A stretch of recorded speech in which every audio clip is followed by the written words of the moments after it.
다 함께 읽으시겠습니다. 하나님은 영이시니 예배하는 자가 영과 진리로 예배할지니라. 아멘. 기도하시겠습니다. 하나님 아버지 감사합니다. 이 시간 우리가 예배자의 자리에 서게 하시니 감사합니다. 하나님, 이 시간 예배드릴 때 성령으로 인도함을 받아 성령의 감동을 받아 성령 충만함으로 저희들이 마음과 뜻과 정성을 다하여 예배드리는 시간 되게 하여 주시옵소서. 예배를 통하여 우리 하나님만 홀로 영광 받아 주시옵소서. 감사드리며 예수님의 이름으로 기도드리옵나이다. 아멘. 아멘. 샬롬. 우리는 지난주에 예수님께서 반드시 사마리아로 가셔야만 했다는 말씀을 통해서 예수님은 잃어버린 자를 찾아오셨다는 것을 알았습니다. 예수님은 특별히 가난한 자, 소외된 자, 고통받는 자 이런 사람들을 찾아가셨다라고 이사야서에 기록되었다라고 말씀드렸습니다.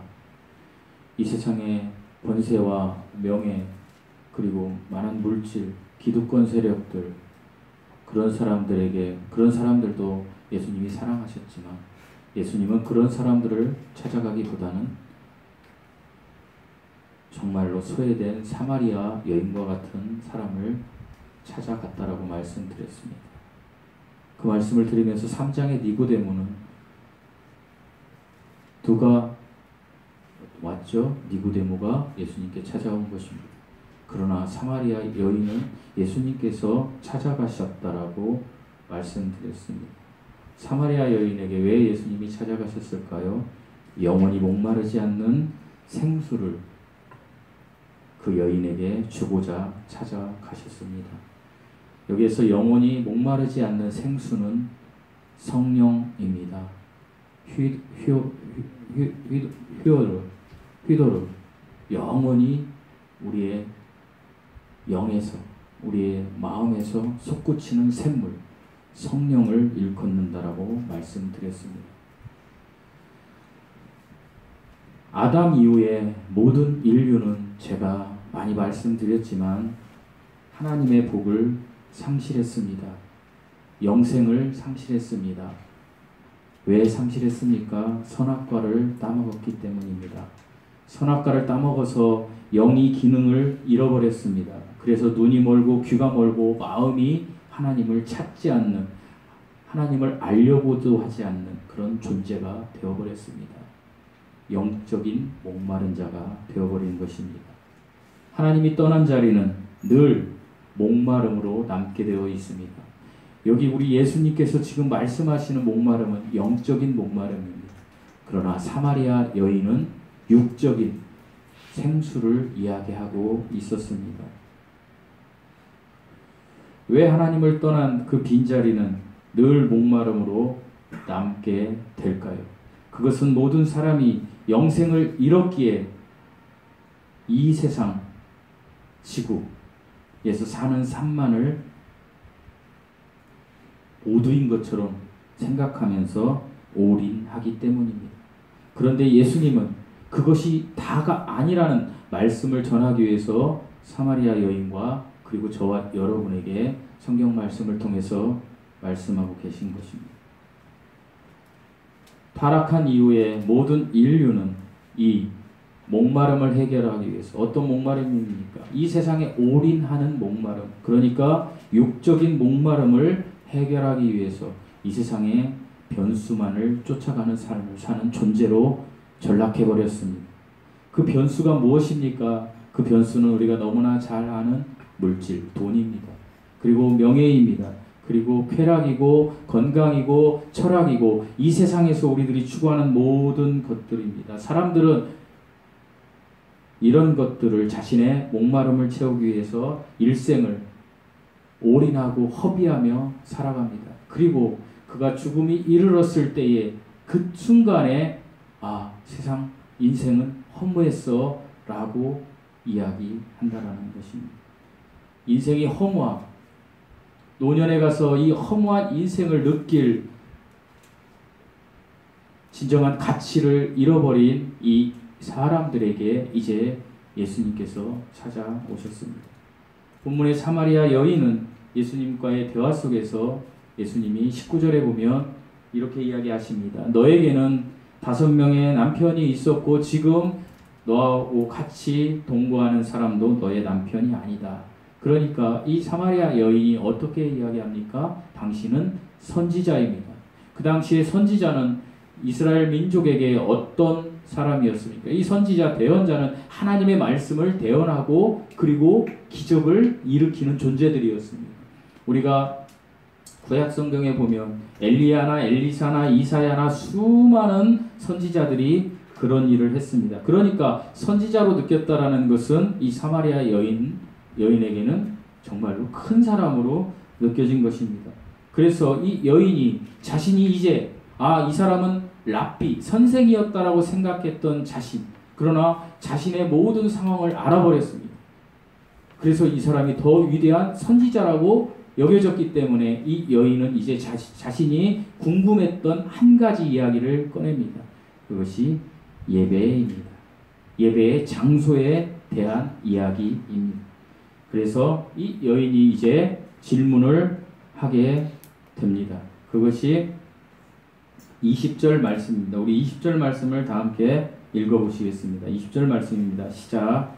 우리 조상들은 이스라엘에서 예배하였는데 당신의 말을 예배할 곳이 예루살렘에 있다 하였다.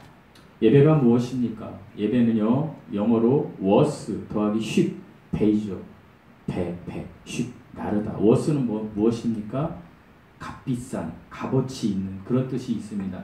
그러니까 예배는요, worship인데 우리가 worship이라고도 합니다. 그래서 경배라고 합니다. 그래서 경배와 찬양이라는 예배를 많이 드리지 않습니까? 그러나 우리가 예배의 본질적인 뜻은 worship은요, 내가 가장 가치 있다고 생각하는 것을 삶의 중심에 올려놓는 것이 예배입니다.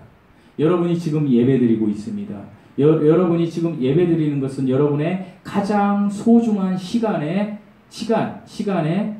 지금 드리는 것입니다. 그러니까 정말 가치 있는 것이 여기에 있기 때문에 여러분이 시간을 들여서 여기에 지금 오신 것입니다. 그래서 예배가 그렇게 소중한 것입니다.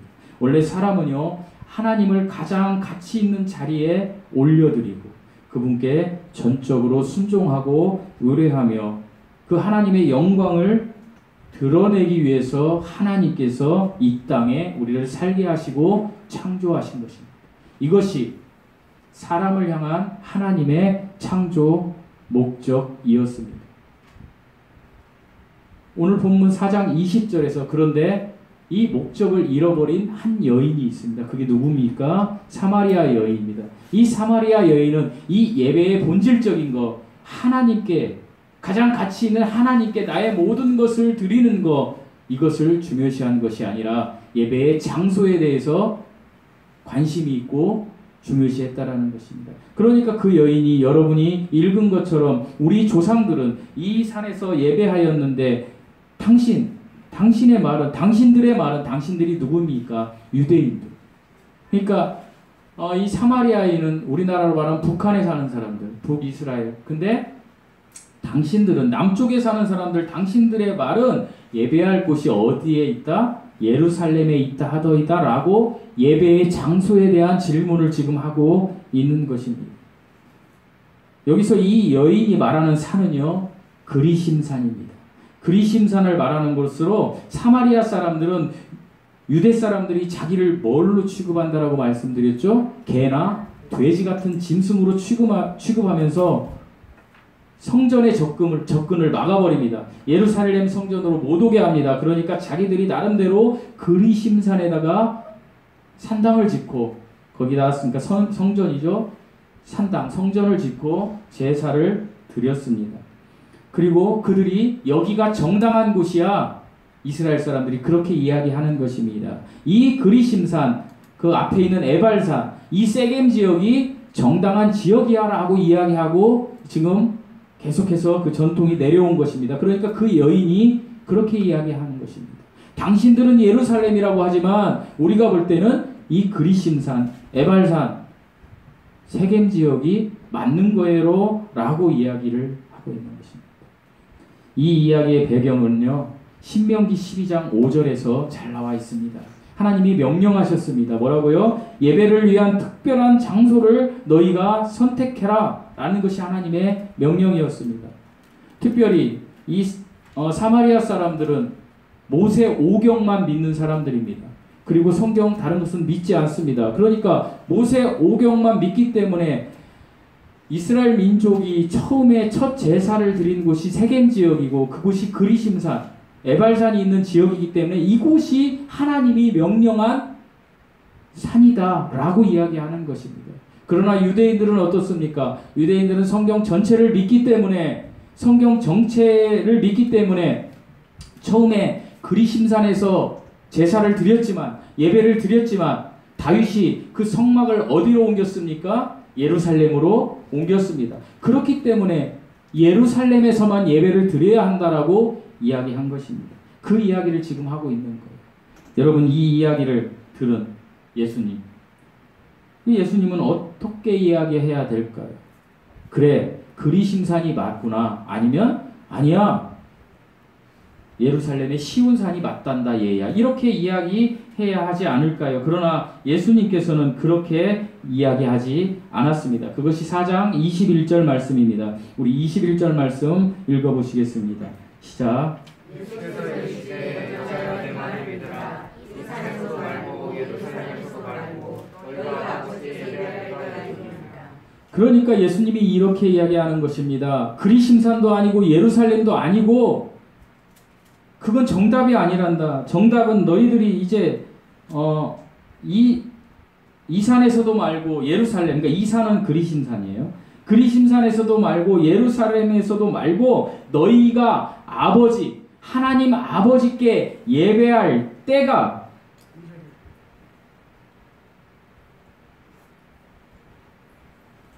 이르리라. 여기에서 예배할 때가, 이 때가 언제일까요? 이것은요, 예수님께서 십자가에 죽으시고 부활하는 시점을 이야기하는 것입니다. 그러니까 지금까지 예배는 구약의 예배였고 이것은 예표였지만 진정한 제물이 되시고 제사장이 되신 예수 그리스도가 이 땅에 왔기 때문에 이제는 그 장소의 개념이 아니라 너희가 어떻게 예수님으로 예배를 드려야 된다라는 이야기를 하기 위해서 예수님이 이야기하시는 것입니다. 그리고 나서 이어서 22절에 뭐라고 이야기하십니까? 읽어보시겠습니다. 22절 시작. 너희는 알지 못하는 것을 예배하고 우리는 아는 것을 예배하노니 이는 구원이 유대인에게서 납니다. 너희는 알지 못하는 것을 예배하고 너희가 누구입니까? 사마리아 사람들입니까? 아닙니다. 사마리아 사람들과 유대 사람들, 그러니까 그 당시 지구에 살던, 이 땅에 살던 사람들, 너희들 모두는 알지 못하는 것을 예배한다. 그런데 우리는 아는 것을 예배하노니 우리가 누구입니까? 삼위일체 하나님입니다. 삼위일체 하나님만이 안다라는 것입니다. 그리고 이야기하십니다. 이는 구원이 누구에서 남이라? 유대인에게서 남이라. 이게 무슨 말입니까? 이제 너희가 진정으로 예배 드려야 할 대상이 올 건데 그분이 누구에게서 난다고요? 유대인에게서 난다. 구원이 유대인에게서 난다. 너에게 구원을 줄 사람, 그 존재가 올 건데 그 존재는 유대인에게서 난다. 이게 무슨 얘기입니까? 메시아는 유대인에게서 온다라는 것입니다. 이 메시아가 누구입니까? 우리 주 예수 그리스도입니다. 지금 예수님이 본인 얘기를 전개해 가고 계신 것입니다. 그래서 유대인에게서 메시아가 나는데 너희가 메시아에게 너희의 예배의 대상을 삼고 예배를 드려야 한단다라는 이야기를 하기 위해서 주님이 지금 이렇게 이야기하고 계신 것입니다. 그리고 나서 주님이 이렇게 이야기하십니다. 4장 23절과 24절에 우리 한번 읽어보시겠습니다. 23절과 24절 시작. 아버지께 참되게 예배하는 자들은 영과 진리로 예배할 때가 오나니 곧 이때라. 아버지께서 참되게 예배하는 자들을 찾으셨습니다. 하나님은 영이시니 예배하는 자가 영과 진리로 예배하는 자니라. 24절에 보면 귀한 말씀이 있습니다. 우리 여기 뒤에 강대상에 그 현수막에 있듯이 하나님은 영이시니 영과 진리로 예배할지니라. 옛날 우리 성경에는요 신령과 진정으로 예배할지니라 라고 이렇게 이제 번역이 되어 있어요. 그래서 뭐 신령과 진정은 그건 가짜이고 영과 진리가 전 진짜이고 하고 또 엄청 싸워요. 유튜브에도 보면 싸우고 누가 찬 겁니다. 진리를 알면 됩니다. 우리가 그것을 제가 여러분에게 소개하겠습니다. 여기에서 하나님은 영이시니 할 때 정답이 있어요. 하나님은 뭐라고요? 영이시니. 그러니까 하나님의 본질이 뭐라는 거예요? 영이라는 거예요. 영은 보입니까? 안 보입니까? 안 보입니다. 그러니까 누군가 여러분에게 하나님은 어떤 존재로 계십니까? 그러면 성경에 있는 대로 영이십니다. 성부 하나님도 영이시고 성자 하나님도 영이시고 성령 하나님도 영이신 거예요. 그런데 이 영이셨던 하나님 중에 한 위가 말씀으로 나타나셨고 그 말씀이 육신으로 오신 분이 계세요. 그게 누구예요? 성자 하나님이신 예수 그리스도예요. 그래서 우리가 은혜의 시대를 살고 있는 거예요. 왜? 영이신 하나님을 볼 수 없는데 우리는 그 하나님께서 이 땅에 오신 후에 기록된 말씀들을 통하여 우리가 하나님을 만날 수 있기 때문에. 그러니까 하나님은 영이시니 할 때 이 영은요 대문자 스피릿입니다. 그러니까 여기서는 하나님 성령을 이야기하고 있는 것입니다. 그런데 그 뒤에 구절에 너희가 어떻게 영과 진리로 예배할지니라. 여기에서 영은요 앞에 영하고 다른 거예요. 여기에서 영은요 저와 여러분이 가지고 있는 사람의 영을 이야기하는 거예요. 영어 성경에 보면 소문자 스피릿이에요. 그러니까 우리나라 성경으로 보니까 헷갈린 거예요. 그러니까 이 영은 무엇입니까? 이 영은 잘 들어보세요. 제가 많이 얘기했지만 우리가 예수 그리스도를 영접하면 우리 안에 누가 오십니까?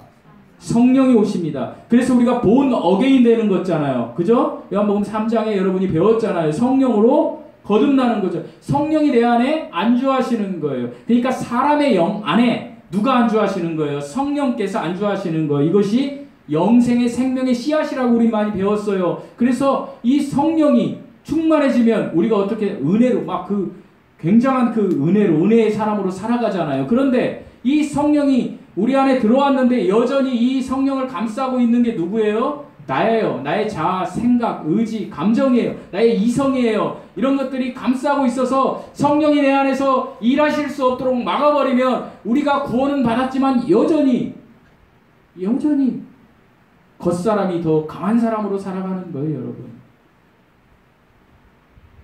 속사람이 강한 사람으로 살아가지 못하고 속사람은 성령이 임한 사람. 그러니까 여기에서 영은 성령이 임한 사람의 영을 이야기하는 거예요. 다른 말로 이야기하면 구원받은 성도의 영을 이야기하는 거예요. 사랑하는 성도 여러분, 너희가 영과 진리로 예배드리라고 할 때 영은요 구원받은 사람들이 성령 내 안에 계신 성령과 함께 성령의 인도함으로 예배드리는 거예요. 이게 무슨 뜻이냐면요, 우리가 예배드릴 때에 우리가 하는 그냥 보통 하는 것들이 몇 가지가 있습니다. 찬양이 있고요. 그죠? 기도하고요. 또 말씀도 들어요. 그죠? 호응을 좀 해주세요. 맞죠? 그리고 우리가 또 뭐 또 합니까? 우리 교회는 거의 제가 처음 얘기하는 것 같아요. 오늘 왜냐하면 여러분이 정확히 알아야 되니까 제가 말씀드리는 거예요. 목사님이 변했네. 코로나 시국에 이상해졌어. 이영국 목사 타락의 길로 가는. 절대 이렇게 생각하지 마세요. 그런 개념으로 얘기해요.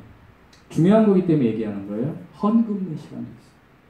오늘날은 뭐 헌금을 뒤에 와서 자유롭게 하지만 옛날에는 이렇게 다 다녔잖아요. 그래서 그게 부담돼서 나 교회 안 나와 막 이런 사람도 있었잖아요. 제가 무슨 얘기를 하려고 하냐면 예배가 뭐라 그랬어요? 내가 가장 가치 있다고 생각하는 것을 삶의 중심에서 하나님께 올려드리는 게 가장 중요한 거예요. 그러면 예배는 무엇이에요? 예배의 그 요소 말씀 들을 때, 기도할 때, 그 다음에 헌금이 아니라 찬양할 때 어떻게 해야 되는 거예요? 나의 자아로, 나의 생각으로 하면 이 시간이 즐거울까요? 안 즐거울까요? 여러분, 제가 기도로 예를 들어볼게요. 여러분 기도합시다. 우리 공동체 기도하십다. 그럼 막 기도를 합니다. 그러면 어떤 사람은 5분을 기도하는데 잠깐 기도했는데 5분이 금방 가요. 근데 어떤 사람은 하나님 아버지 뭐 생각을 막 하는 거예요. 짜집기를 하는 거예요. 내가 우리 아들을 위해서 기도하지, 우리 남편을 위해서 기도하지, 막 그 생각을 말로 하는 거죠, 기도가. 예. 그러다 보면 뭡니까? 미천이 떨어지면 눈을 딱 살짝 떠봤어요.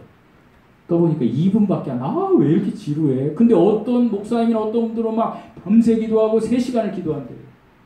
어떻게 이렇게 다를 수 있을까요? 사랑하는 성도 여러분, 우리가요, 성령께서 내 안에서 흘러나오지 않으면요, 성령의 감동이 없으면요, 성령의 인도하심이 없으면요, 기도 시간, 예배 시간, 찬양 시간 지루해요. 아이고, 왜 이렇게 길어? 이렇게 되는 거예요. 그런데 성령의 인도함을 받으면 내 생각이 어떻게 돼요? 성령의 인도함을 받아서 내 생각이 바뀌게 되는 거예요. 어떻게? 하나님을 향한 마음으로 바뀌게 되는 거예요. 하나님을 향한 마음으로 바뀌니까 사람을 안 보는 거예요. 그때부터는 나의 모든 것을 하나님 앞에 드리는 거예요. 기도 시간에. 그러니까 잠깐 기도했는데 2시간이 지나는 거예요. 이것이 성령이 임한 사람의 기도고, 이것이 진정한 예배의 요소예요. 헌금도 마찬가지예요. 여러분이 가장 귀하다고 생각하는 것이 무엇입니까? 조용하죠. 대개는 돈이에요. 그러나 목사들이 헌금하라고 그러면 아이고 나 먹고 살기도 힘든데 왜 헌금을 하라고야? 물론 너무 지나치면 그게 맞아요. 목사가 나쁜 목적으로 하면 그게 맞아요. 그러나 헌금은 반드시 예배의 중요한 요소예요. 액수가 중요한 게 아니에요. 여러분의 마음이 중요한 거예요. 성령의 충만으로 받은 사람의 마음이냐 아니면 내 이성이냐. 아이고 개척교회니까 내가 그래도 10,000원은 해야지. 이거 안 되는 거예요. 성령께서 내 안에서 내가 추구하는 것이 돈인데 그것을 내가 드려야지. 그러면 그 전날부터 내가 100원을 드리던 1,000원을 드리던 100원짜리 동전 가장 깨끗한 걸로 드려야지.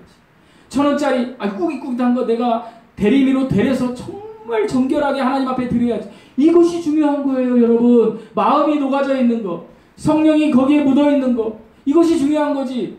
그저 교회 와가지고 교회 오니까 개척교회고 불쌍한 교회고 그러니까 내 호주머니에서 꼬깃꼬깃 50,000원짜리 이렇게 해가지고 원금 하나님이 안 받으십니다. 왜 마음이 없겠다. 분명히 말씀드립니다. 기도, 말씀, 찬양, 헌금, 예배의 모든 순서 다 중요해요. 그런데 그 전제에 뭐가 있어야 된다고요? 성령의 인도함을 받은 마음이 있어야 된다라는 거. 그런데 내가 일주일 동안 너무 힘들게 살다 왔는데 무슨 성령의 인도함이 있겠어요? 없잖아요. 그래서 교회 예배당에 오면 찬양을 하는 거예요. 예배드리기 전에. 왜? 내 마음을 녹이기 위해서. 성령의 인도함을 받기 위해서. 성령의 감동을 받기 위해서. 그 준비를 하는 거예요. 여러분, 우리는 예배를 사모해야 돼요. 우리는 주일날 예배, 밤새 유튜브 하고 오다가 그저 교인 몇 안 되니까 내가 교회에 가줘야지. 이거 하나님이 안 받으십니다. 우리는 다음날 예배에 대한 설레임이 있어야 돼요. 하나님을 만나는 것에 대한 설레임이 있어야 해도 내 마음이. 이것이 진정한 예배예요. 성령이 감동으로 된 예배. 이것이 영으로 드리는 예배예요. 그런데 하나님은 또 한 가지를 이야기하시는 거예요. 뭘로? 진리로 예배드리는 거예요. 진리가 무엇입니까? 말씀입니다. 진리는 육신으로 오신 말씀입니다. 그러니까 영과 진리로 예배드리라는 것은요, 구원받은 자가 성령의 감동함으로 기도하고 찬양하고 말씀 듣고 이런 모든 것을 예수님을 향해서 예배드리는 거예요. 이것이 영과 진리로 예배드리는 거예요. 예배의 핵심은 성령의 채워짐으로 성령의 인도대로 사람의 영이 영과 진리로 예배 드리는 거예요. 성령 안에서 성령의 도움으로 말씀으로 드리는 예배예요. 성령의 인도함 없이 드리는 기도, 말씀 듣는 거, 이거 이성적으로 드리는 거예요. 이것은 안 됩니다. 이런 기도는 말씀드린 대로 지루해요. 이런 말씀 듣는 것은 지루해요. 그러니까 딴 생각이 나는 거예요. 그러나 성령으로 인도하심을 받은 사람은 기뻐요. 달콤해요. 내 죄가 계속해서 터치돼서 깨어져요. 그래서 은혜를 받아요. 사랑하는 성도 여러분, 우리가 매주 예배를 드립니다. 교회마다 주일에 모여서 예배를 드립니다. 그러나 구약의 제사처럼 장소와 너무 형식화된 그런 예배 의식으로 예배 드리면 안 된다라고 주님이 지금 말씀하고 계신 것입니다. 그런데 오늘날 예배를 한번 잘 보십시오. 인간의 오감을 자극하기 위해서 지나치게 치장을 합니다.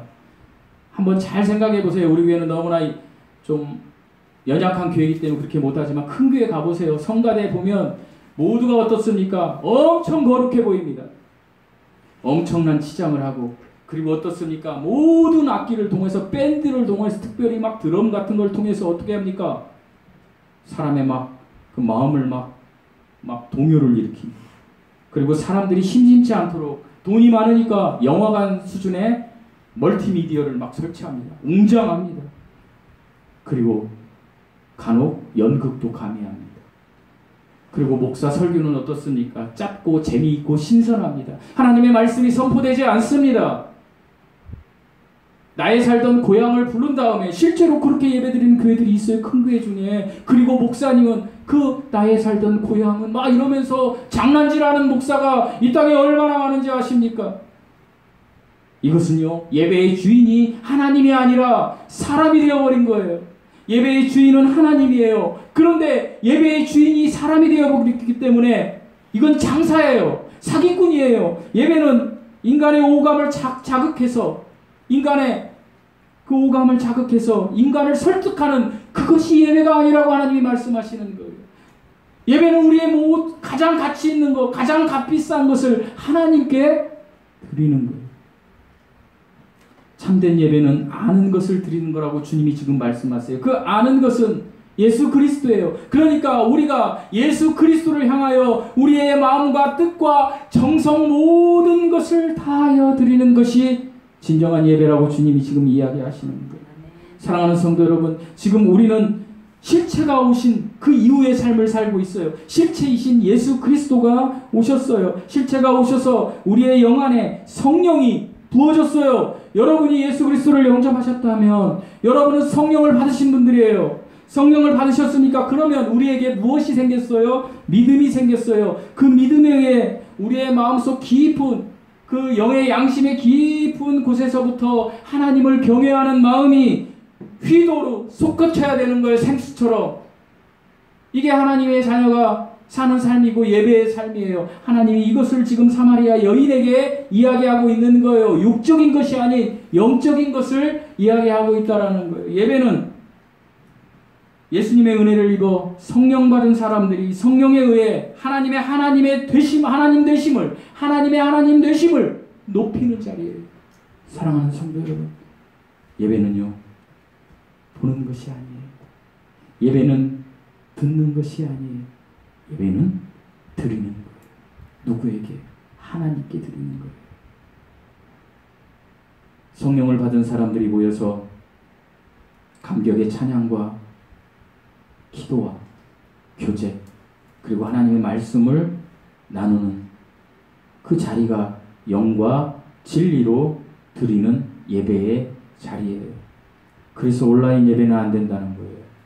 물론 부득이하게 어쩔 수 없으면 온라인 예배를 드리지만, 여러분, 온라인 예배는 사탄의 전략이라는 거 믿지 마십시오. 유튜브에 보면 어떤 목회자들이 패러다임이 바뀌고 있다. 온라인의 시대가 다가오고 있다. 그 부정하지 않습니다. 그러나 적어도 예배는요, 보거나 내가 초이스해서 듣는 것이 아니에요. 예배는 드리는 거. 물론 주양기 사랑교회에 안 와서 예배 드려도 돼요. 장소의 문제가 아니니까 집에서 삶으로 예배 드려도 돼요. 그런데 왜 하나님은 그럼에도 불구하고 교회 공동체를 세우셨을까요? 우리가 안 되는 것을 너무나 잘 알기 때문이에요. 저도 안 돼. 여러분도 안 돼.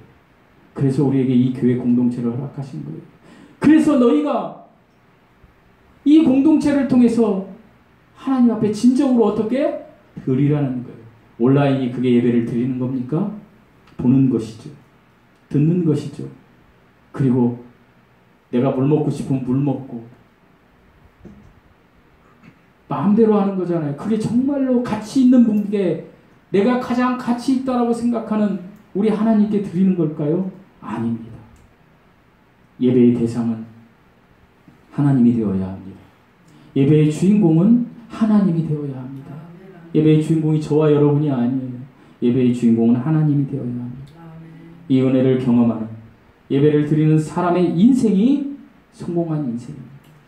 제가 예전에 평신도로 있을 때에 한 목사님이 계셨는데 목사님 복음을 잘 안 전하십니다. 세상 시사와 뭐 이런 것들 얘기는 잘 하십니다. 아주 성우처럼. 근데 유일하게 그분이 하는 얘기가 한 가지 있었어요. 예배의 성공이 인생의 성공이다. 저는 그 말은 정말 맞다라고 생각합니다. 예배의 성공이 인생의 성공입니다. 예배가 세워지면 여러분의 인생이 세워집니다. 예배가 무너지면 여러분의 인생이 무너집니다. 이 슬로건을 좌우명으로 삼고 살아가십시오. 그러면 하나님의 축복이 여러분에게 임하실 것입니다. 하나님의 축복을 받고 그 은혜를 날마다 매 순간마다 누리시며 영과 진리로 하나님 앞에 예배드리는 여러분 되시기를 예수님의 이름으로 축원드립니다. 기도하시겠습니다. 하나님 아버지, 우리는 늘 살아가면서 우리의 이성이, 우리의 지식이, 우리의 감정이, 우리의 의지가 세상을 향해 있기에